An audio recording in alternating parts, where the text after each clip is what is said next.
bénédiction que nous pouvons recevoir de Dieu, il y a toujours la part de Dieu et la part de l'homme. La faveur de Dieu est disponible pour chacun d'entre nous.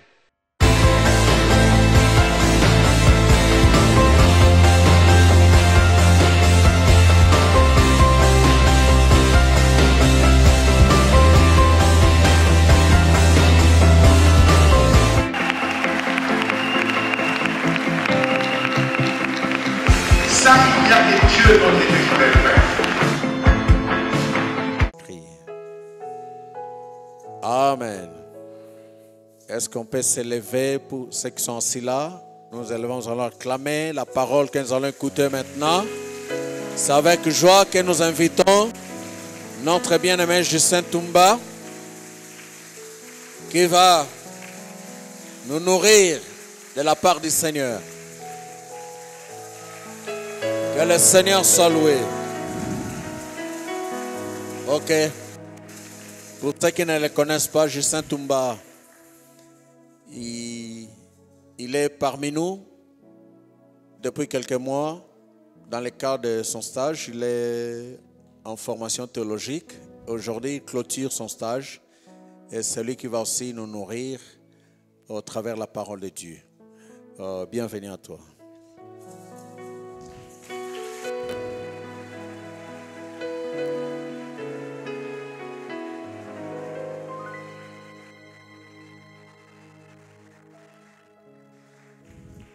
Alléluia. Alléluia. Est-ce que quelqu'un est béni ce matin? Avant, j'aimerais que nous puissions d'abord lire nos Bibles. Avant que je ne dise quoi que ce soit, nous allons d'abord lire la parole de Dieu. Et ce matin, nous lirons dans deux textes. Nous lirons premièrement dans Psaume, le chapitre 27e, le verset 1er. Et ensuite, nous lirons le livre de Genèse, le chapitre 1er du premier verset au 3e verset. Je bénis le Seigneur pour ce matin. Je vais utiliser la version TOB, la traduction écuménique de la Bible, Psaume 27. Vous y êtes? Psaume 27, le verset 1er. Le Seigneur est ma lumière et mon salut. De qui aurais-je peur? Le Seigneur est la forteresse de ma vie. Devant qui tremblerai-je? Genèse. Genèse chapitre 1er. Au commencement, Dieu créa le ciel et la terre. La terre était déserte et vide, et la ténèbre à la surface de l'abîme. Le souffle de Dieu planait à la surface des eaux. Et Dieu dit que la lumière soit, et la lumière fut. Parole du Seigneur. Seigneur, nous te rendons grâce ce matin pour ce que tu vas nous communiquer par le Saint-Esprit. Que la parole de ce matin délivre une âme et ouvre un champ de victoire pour quelqu'un. Au nom de Jésus, nous avons prié. Amen. Amen. Nous pouvons reprendre nos places. Je bénis le Seigneur pour la grâce qu'il m'a faite ce matin de me tenir au-devant de nous. C'est pour moi un privilège et je profite pour l'occasion de remercier mes papas qui pendant 3 mois, ils m'ont encadré, ils m'ont coaché. Ils m'ont montré comment est-ce qu'on exerce le ministère. Merci beaucoup mes papas, que mon Dieu vous bénisse. Et je dis merci à toute l'Église pour l'amour manifesté à ma personne. J'étais inconnu au départ, mais je suis maintenant fils de la maison. Alléluia. Merci beaucoup pour votre amour. Mais j'aimerais particulièrement remercier ma famille qui m'a accompagné ce matin. Depuis 3 mois, je venais seul. Mais ce matin, je ne suis pas venu seul. Je suis accompagné de ma famille. Est-ce que ma famille peut se lever là où elle est? L'église va voir ma famille. Ah ah. Ah ah. Alléluia.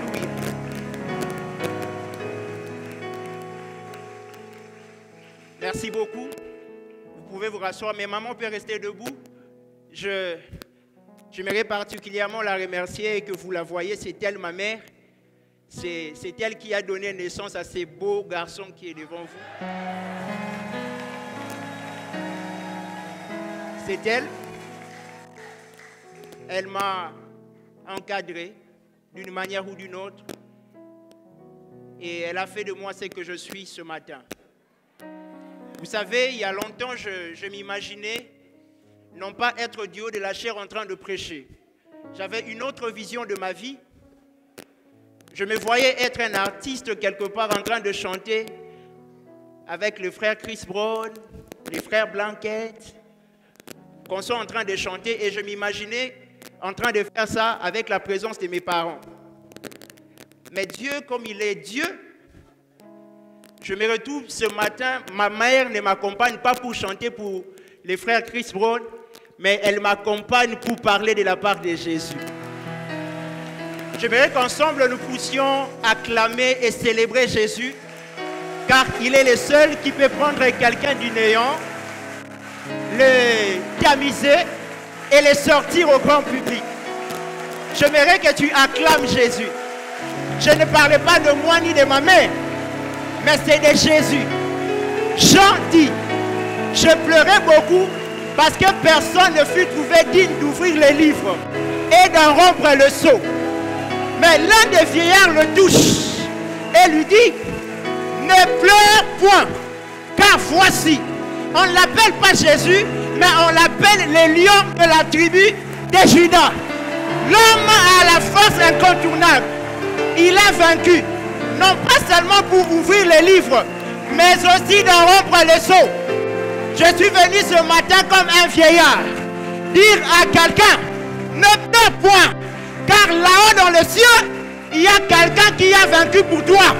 Ne pleure point, car là-haut dans le ciel, il y a Jésus, il y a Jésus. C'est pourquoi Dieu l'a souverainement élevé. Lui a donné un nom qui dépasse tout autre nom. Et par le nom de Yeshua, toute langue confesse qu'il est Seigneur. Est-ce que je bénis quelqu'un ce matin? Que Jésus fasse du bien à quelqu'un. Lui qui est mort et ressuscité, nous dit ce matin. Nous pouvons reprendre nos places. Maintenant, nous pouvons commencer. Alléluia. Nous avons lu deux textes. Et le premier est celui de Psaume. C'est le passage dans lequel nous avons tiré notre thème de ce matin. Notre thème que nous avons intitulé « L'Éternel est ma lumière et mon salut ». Dis après moi, l'Éternel est ma lumière et mon salut.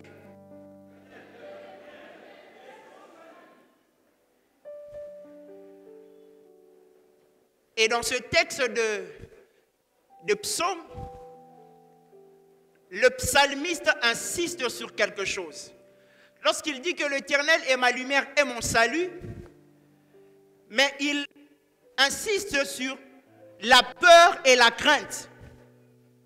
Il dit, si l'Éternel est ma lumière et mon salut, de qui aurais-je peur?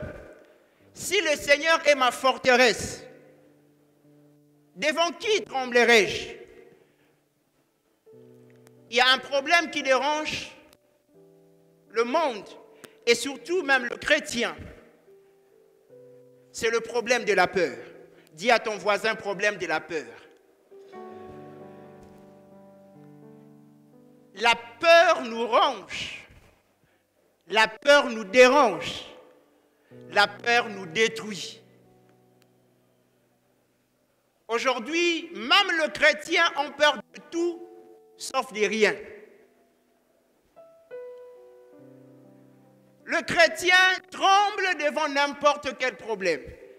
C'est le même chrétien qui vient au culte dimanche matin, mais c'est le même chrétien en plein culte a peur de ce qui peut lui arriver lorsqu'il rentrera à la maison. La peur nous dérange. Aujourd'hui, les familles, quelquefois, sont brisées à cause de la peur. Les enfants sont abandonnés à cause de la peur, sous prétexte qu'ils sont sorciers. Donc nous avons même peur de sorciers, peur de démons. Nous ne savons plus être hospitaliers à cause de la peur. On ne sait plus manger chez le voisin. On a peur de manger même à l'église. Pourquoi? Parce qu'on a peur. Alléluia. Nous avons peur. Et le psalmiste qui écrit ce chant se retrouve dans le même contexte que nous. C'est-à-dire qu'il a devant lui des problèmes. Il a devant lui des situations qui lui empêchent de progresser. Il veut réussir, mais il n'arrive pas. Il veut vaincre, mais les malfaiteurs sont là. Les ennemis de la gloire sont là. Tout le monde était contre lui. Mais c'est son attitude qui va nous intéresser ce matin. Alléluia. Alors que toi, lorsque la maladie frappe à la maison, tu commences à pleurer comme si c'était la première fois pour toi de tomber malade. Alors que lorsque le chômage frappe à ta porte, tu fais comme si tu étais les derniers à ne pas avoir un travail. Il y a quelqu'un qui a surmonté toutes ces choses.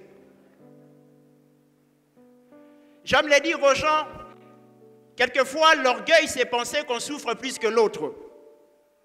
C'est vouloir penser que ta souffrance dépasse la souffrance de tout le monde.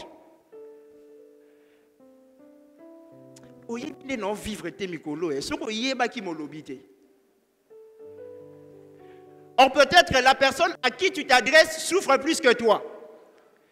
Mais seulement elle se retrouve comme ces psalmistes.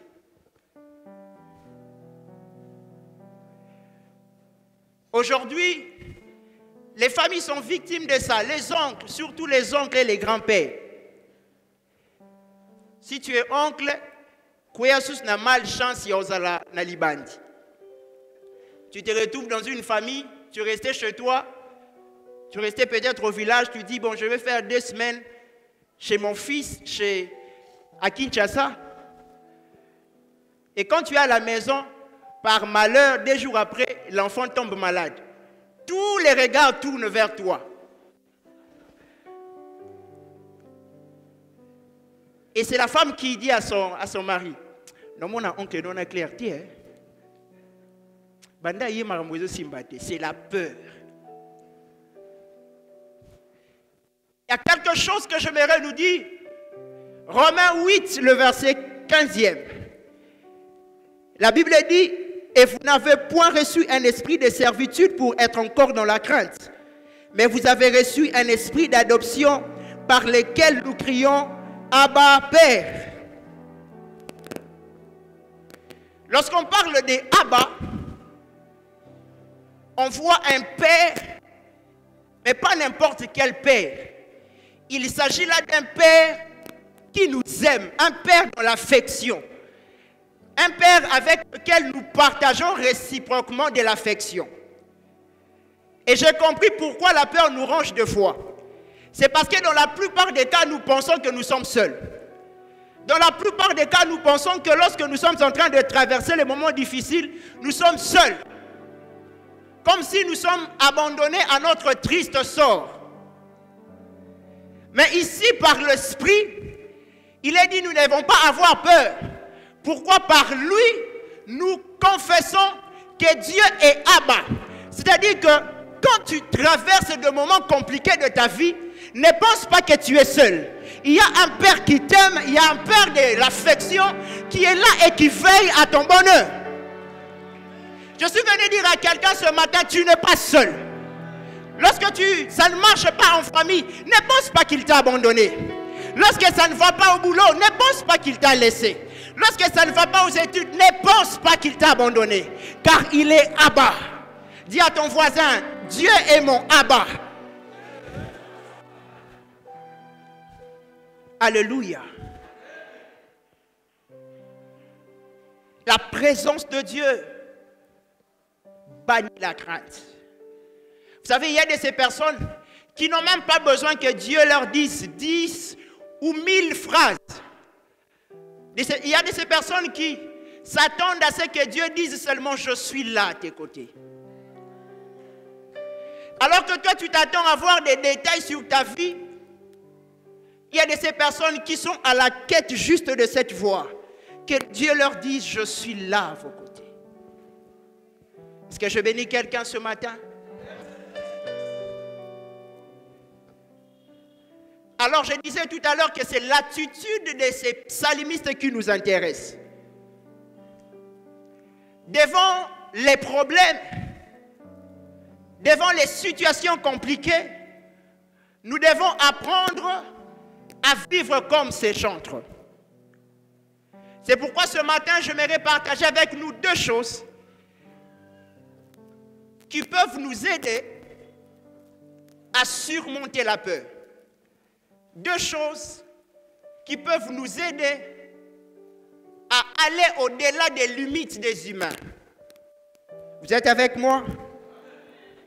Et la première des choses, c'est la connaissance de son Dieu. Dis après moi, connaître son Dieu. Daniel 11, le verset 32e, il est dit, il séduira par des flatteries le traître de l'alliance.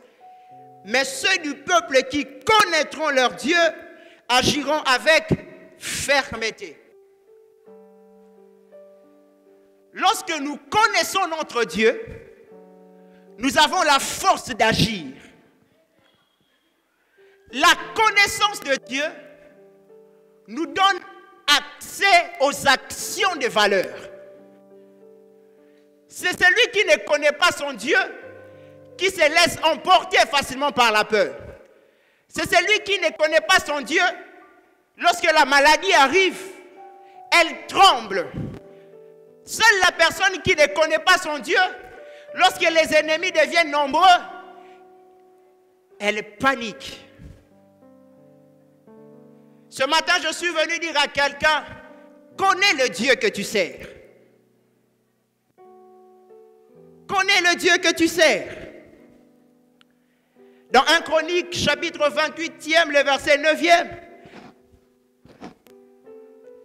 là, on parle à Salomon qui doit remplacer David sur le trône.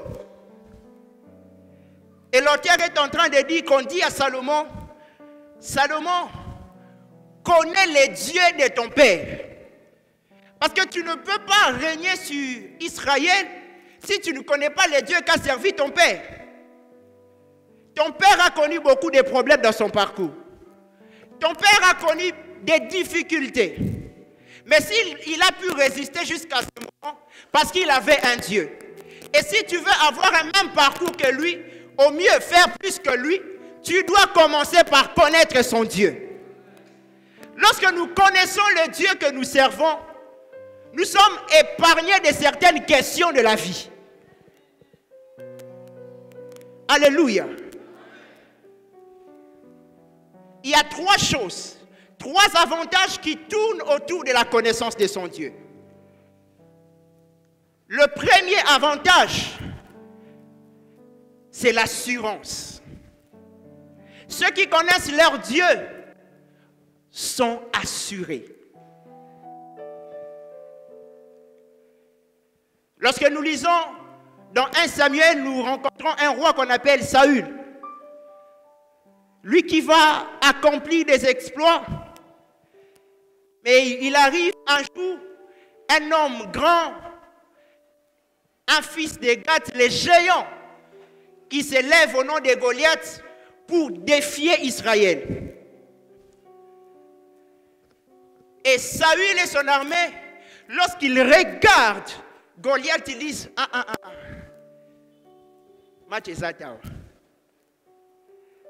ils regardent Goliath, ils regardent leur taille. Il essaye de voir dans son armée s'il peut y avoir quelqu'un qui peut quand même être, non pas comme Goliath, ça l'attaque à une bataille proportionnelle. Mais il ne trouve personne. Conséquence, c'est que Israël va battre en retrait. Goliath peut kuna sur naye. Il y a Goliath quand on a mabé, mais ça qui peut na assurance. Au compte ça, la paix Goliath pour aux moi assurance. Alléluia. Très sûr de lui, il attend un combattant. Il s'est dit, il n'y a personne qui peut me battre. Mais un jeune homme, négligé, abandonné, en train de gérer les brebis de son père, alors que ses frères étaient aussi dans l'armée de Saül, son père lui envoie pour donner de la nourriture à ses frères. Lorsque ce jeune homme arrive, il fait quelque chose de bien. Bon, il regarde, il voit son armée d'abord cachée, et puis des deux, il voit toujours ce grand Goliath qui parle. Prétentieux qu'il était, il pose d'abord des questions. Il dit, bon, ce que j'aime avec cet homme, c'est qu'il ne pose pas des questions compliquées. Une question très simple, il dit, bon, c'est lui qui va battre cet homme. Qu'est-ce qu'il va avoir? Donc vous imaginez, il ne calcule pas d'abord qu'il peut perdre. Mais il dit déjà que si je les battais, qu'est-ce que je vais gagner? On lui dit, tu gagneras la fille du roi, toutes ces choses que nous connaissons. On l'amène chez Saül, il dit, bon, moi je veux relever ces défis. Mais ça étonne, on dit, bon, les soldats même, ils peuvent manier les armes.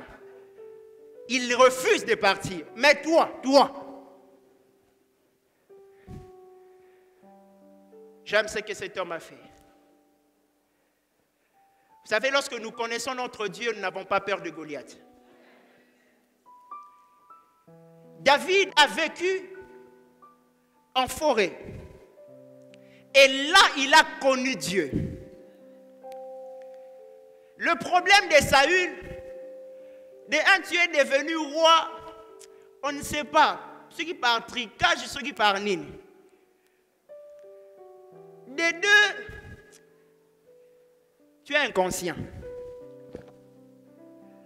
Maintenant, ces jeunes, il va dire, il dit au roi Saül, il dit, bon, peut-être toi tu as peur de lui, mais moi je viens de la forêt. Toi tu es habitué au luxe ici, on te lave, on te sert à manger, tu fais tout ce que tu veux, mais moi je viens de la forêt. Et là d'où je viens, il y avait le lion, il y avait l'ours. Et lorsque le lion et l'ours venaient pour capturer, manger l'une des brebis de mon père, je courais derrière lui et j'arrachais la brebis de sa gueule. Comme pour dire, je connais le Dieu qui m'a fait vainqueur, qui m'a fait victorieux là dans la forêt. Je sais qu'il est capable de me donner la victoire devant Goliath. Alléluia. Je connais mon Dieu. Je connais mon Dieu. C'est pourquoi je ne veux même pas céder aux caprices de Goliath. Bon, Saül dit, bon, c'est bon. On prend quand même de l'armure pour combattre. À un moment donné, David va céder. Il va prendre l'armure. J'aimerais dire à quelqu'un que ton assurance soit ferme. David va céder pendant quelques minutes. Mais comme Dieu est gentil, il va faire en sorte que l'armure puisse peser sur lui. Incapable de marcher.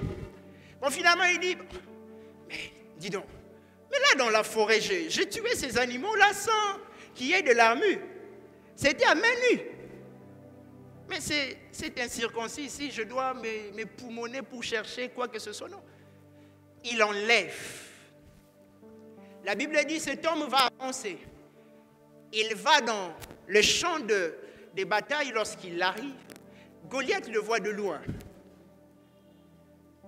Premièrement, il est petit. Deuxièmement, il vient avec une lance et des pierres. Waouh! Quelle assurance! L'armée n'a pas pu. Saül, le roi, n'a pas pu. Toi, tu oses défier Goliath, mais avec une lance et des pierres. Lorsque Goliath le voit, il s'est dit, mais que fait cet homme ici? Il pense que je suis devenu un chien pour qu'il vienne devant moi avec des pierres. Vous savez, quelque chose est très bon. C'est que lorsque Goliath dit ça, il a eu peur. Oh. Vous savez, dans la vie, parfois la plus grande peur que nous pouvons avoir, c'est lorsque quelqu'un qui, entre guillemets, n'est pas de notre poids, mais il nous défie. Vous savez, quand vous marchez dans la rue, un enfant de 5 ans, ne sois pas pressé.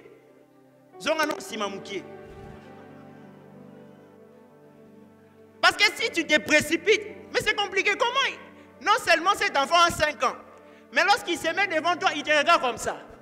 Mais il te dit, Narobeto, Kenayo Narobeto. En tout cas, ça donne la peur. À tout ça, la sport, mais on ne sait jamais.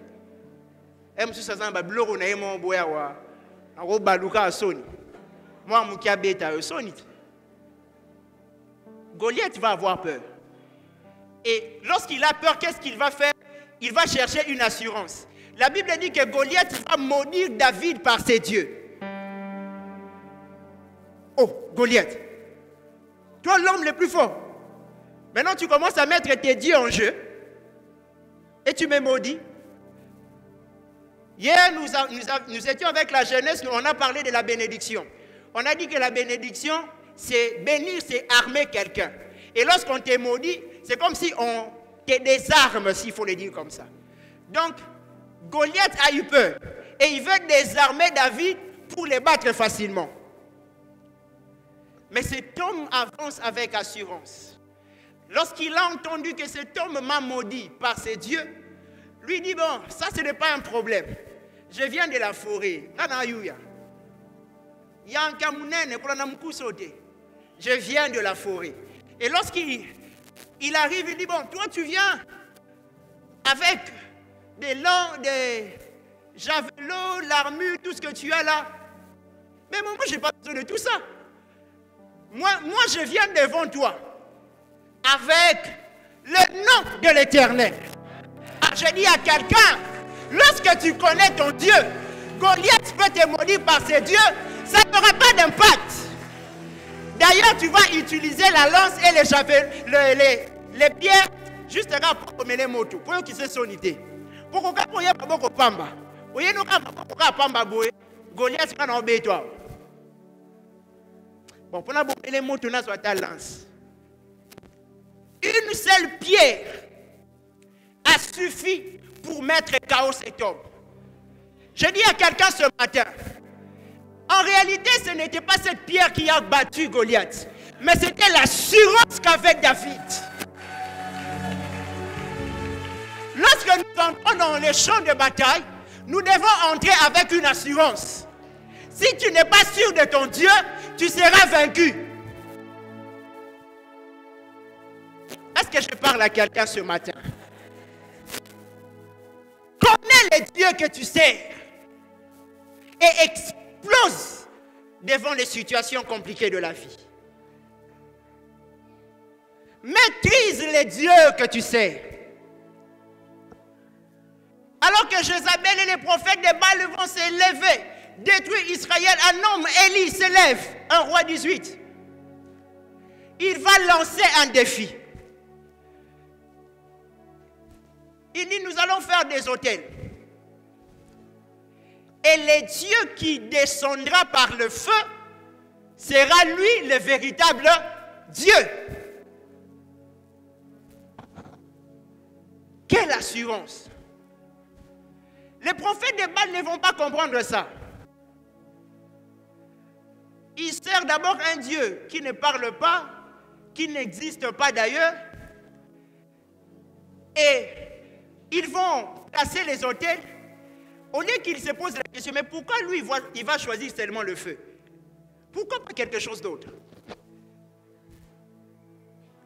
Dans la bataille, il faut entrer avec des stratégies.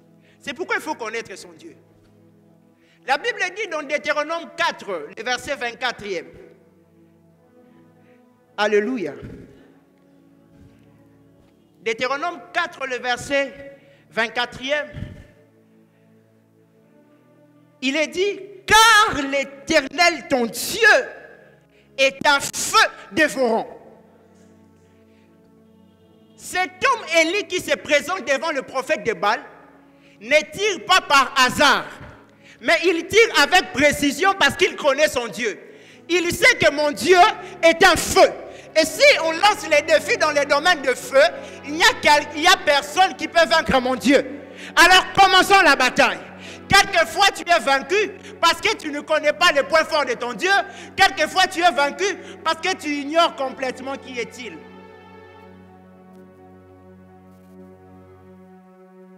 Connais les dieux que tu sers. Deuxième des choses, c'est une vision différente. Lorsque nous connaissons notre Dieu, notre vision des choses change. Je suis dans 2 Rois, le chapitre 6e, un prophète qu'on appelle Élisée. Élisée va faire des exploits en Israël au point où, lorsque l'armée adverse, le roi dans sa chambre en train de préparer comment attaquer Israël, le Seigneur avertissait Élisée déjà d'avance. Et le roi était furieux. Il dit, mais qui est traître parmi nous? Ce qui est bien, c'est que les soldats savaient qu'il y avait quelqu'un là-bas qui faisait ça. Ils disent au roi, là-bas en Israël, il y a un prophète qui est capable d'écouter tout ce que tu dis même dans ta chambre à coucher. Alors le roi décide de capturer cet homme. Il dit, bon, allez me prendre ces messieurs-là. La Bible dit un jour, Élisée va sortir de sa tente avec son serviteur. Et voici, toute la montagne était remplie de soldats. Remplie de soldats. Puis, le serviteur d'Élisée va se poser une question.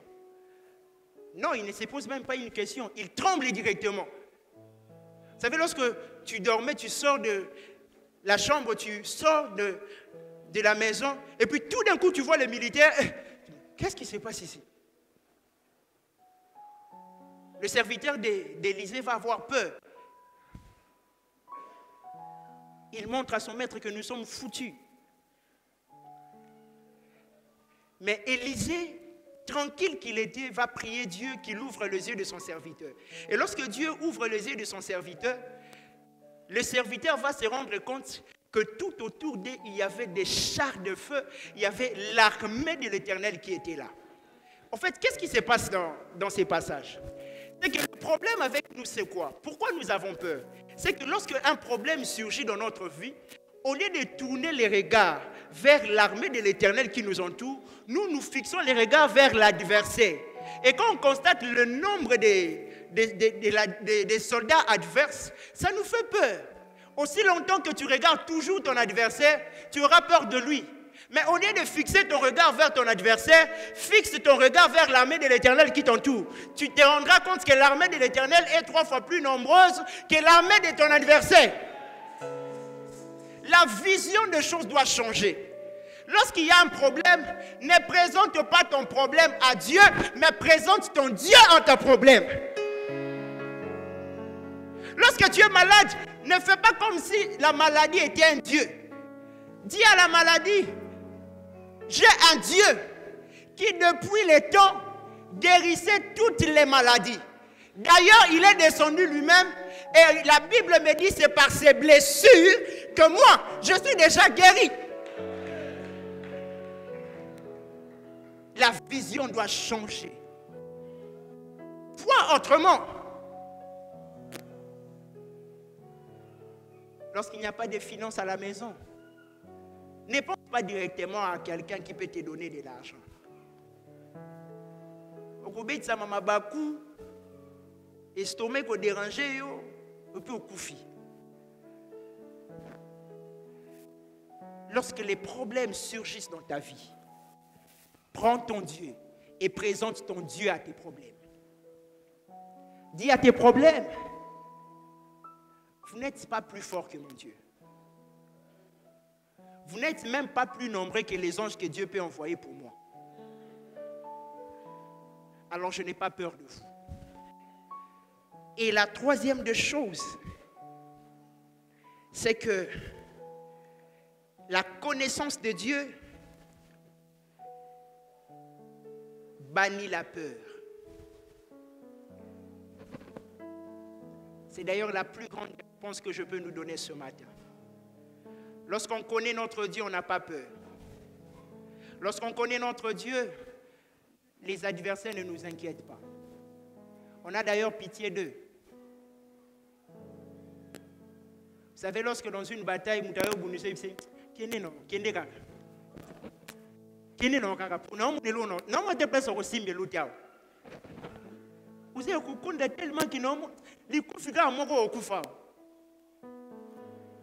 savez, si cet homme-là était peut-être plus fort que toi, il deviendra plus faible que toi.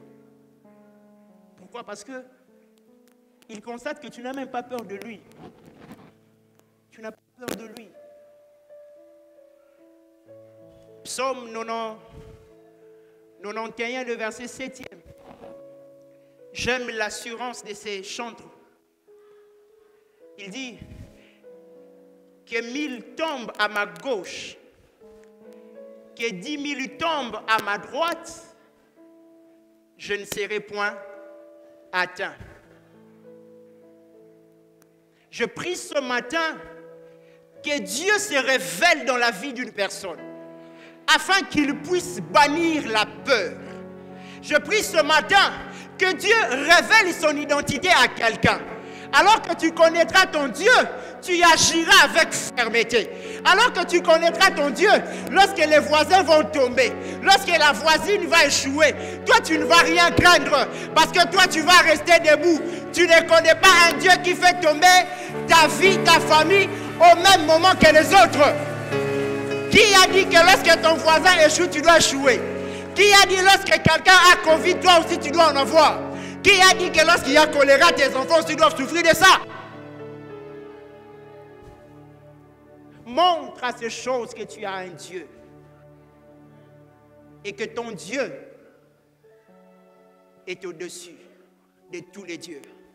Un jour, le psalmiste est en train de chanter, il dit, oh Jesus. Il dit ceci, je sais que mon Dieu est au-dessus de tous les dieux et que mon Dieu est le plus grand. Lorsque tu te réveilles le matin, arrête de lancer encore des pierres chez les démons. C'est bien. Il faut combattre. Ne sois pas toujours pressé de chasser, de chasser, de chasser. Mais réveille-toi chaque matin et chante ces cantiques. Dis que je sais que mon Dieu est grand et que mon Dieu est au-dessus de tous les dieux. C'est-à-dire que tu es en train de programmer ta journée en telle sorte que lorsqu'un problème vient, les problèmes rencontrent ton Dieu. Lorsqu'une situation compliquée vient, la situation rencontre ton Dieu. Ça va t'épargner des stress. Alléluia. Lorsqu'on connaît notre Dieu, la deuxième des choses qu'il faut faire après l'avoir connu, il faut le proclamer. Gloire à Dieu, nous sommes pendant notre culte de louange et d'adoration. Et l'un des aspects de l'adoration, c'est la proclamation. Mais tu ne peux pas proclamer celui que tu ne connais pas. C'est pourquoi il fallait d'abord le connaître. Il faut le proclamer. Comme nous l'avons dit au départ, le psalmiste se retrouve exactement dans le problème comme nous. Il se retrouve dans des situations compliquées. Puisqu'il connaît son Dieu, il va le proclamer. Et il ne le proclame pas en disant tout ce qu'on connaît. Il le proclame en disant que l'Éternel est sa lumière et son salut. Pourquoi il fait le choix de lumière et salut? Genèse chapitre 1er nous donne la réponse. Nous avons lu dans ce texte-là, il est dit que Dieu, lorsqu'il crée les cieux et la terre était informe et vide et l'esprit se mouvait au-dessus des eaux. Et Dieu dit que la lumière soit, la lumière fut. En fait, dans Genèse 1, il y a un problème. Et le problème de Genèse 1, c'est l'informe et le vide qui régnaient. Non seulement la terre était informe, mais la terre était vide. Mais c'est la réponse de Dieu qui me fait du bien. Au lieu que Dieu dise, terre, forme-toi, terre, remplis-toi, il est dit que l'Éternel dit que la lumière soit. Et la lumière fut. Et nulle part après, vous verrez que Dieu va prononcer une parole disant que la terre puisse prendre une forme. Il ne dira plus ça. Il n'a même pas dit ça. Pourquoi? Parce que dans le monde spirituel, la lumière est la réponse de la divinité à un besoin. La lumière est la réponse de Dieu face à l'informe et les vides qui rongent les vies. Lorsque le psalmiste est en train de chanter en disant que tu es ma lumière et mon salut, il veut dire trois choses. Premièrement, il dit que tu es celui qui donne la forme à ma vie. J'ai dit à quelqu'un ce matin, l'Éternel est celui qui donne la forme à ta vie. Ce n'est pas le diable qui doit définir comment tu dois être, quelle taille tu dois avoir, quels sont les défis que tu dois relever, quels sont les défis qui doivent te dépasser. Mais c'est Dieu qui donne la forme à ta vie. Le psalmiste dit à ces problèmes, vous n'avez pas une forme à me donner. Chômage, tu n'as pas une forme à me donner ce matin, car j'ai un Dieu qui donne la forme à ma vie. La deuxième des choses qu'il dit, l'Éternel est celui qui me remplit. Lorsqu'on est vide de Dieu, on sera rempli du diable. Le vide de Dieu fait le plein du diable. Et les problèmes viennent devant nous. Pourquoi? Parce qu'ils pensent que c'est le diable qui fait le plein de nos vies. Ils pensent que c'est le diable qui décide. Et ils viennent là, tranquillement. Yo, koufalo bien. C'est un débat tout au bout. Mais le psalmiste dit que les malfaiteurs soient nombreux, que les problèmes surgissent. Je n'ai pas peur. Pourquoi? Parce que c'est l'Éternel qui fait le plein de ma vie. Et lorsque l'Éternel fait le plein de ma vie, il ne laisse pas de l'espace pour que le diable vienne ajouter quelque chose. C'est pourquoi le psalmiste est en train de chanter dans Psaume 23. Il dit, tu oins d'huile ma tête et ma coupe déborde. Pourquoi ma coupe déborde? Parce qu'il n'y a plus de place pour que la maladie prenne place. Il n'y a plus de place pour que les sorciers puissent régner. Parce que l'Éternel a déjà débordé. Que Dieu déborde sur quelqu'un ce matin. Et la troisième des choses, le psalmiste est en train de dire à Dieu que tu es l'espérance qui ne faillit jamais. Dans la détresse, le Seigneur est l'espérance. La lumière est l'espérance. La lumière de Dieu nous apporte le salut. Lorsque tout semble flou, Je suis venu dire à quelqu'un ce matin, il y a plusieurs mois, tu as tout fait pour avoir un travail. Tu as tout fait. Quel CV tu n'as pas déposé?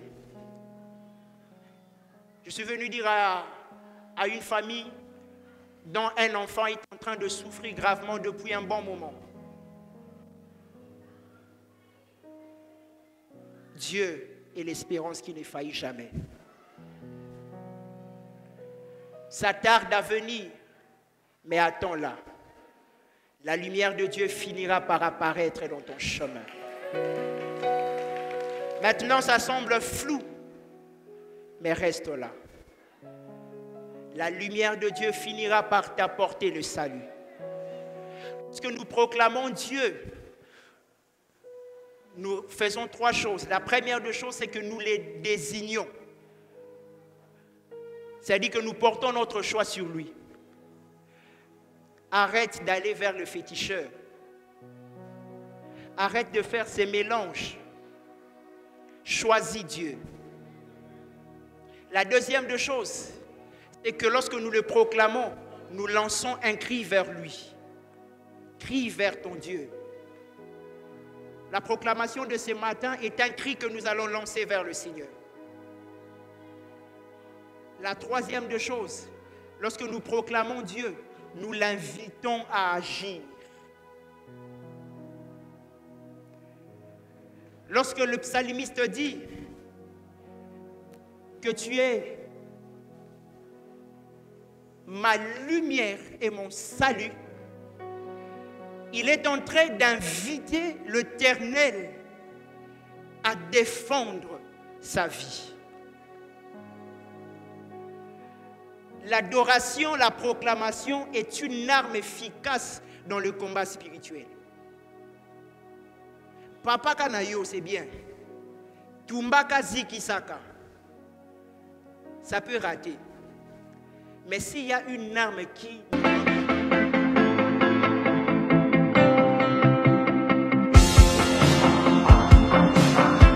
Pour toute bénédiction que nous pouvons recevoir de Dieu, il y a toujours la part de Dieu et la part de l'homme. La faveur de Dieu est disponible pour chacun d'entre nous.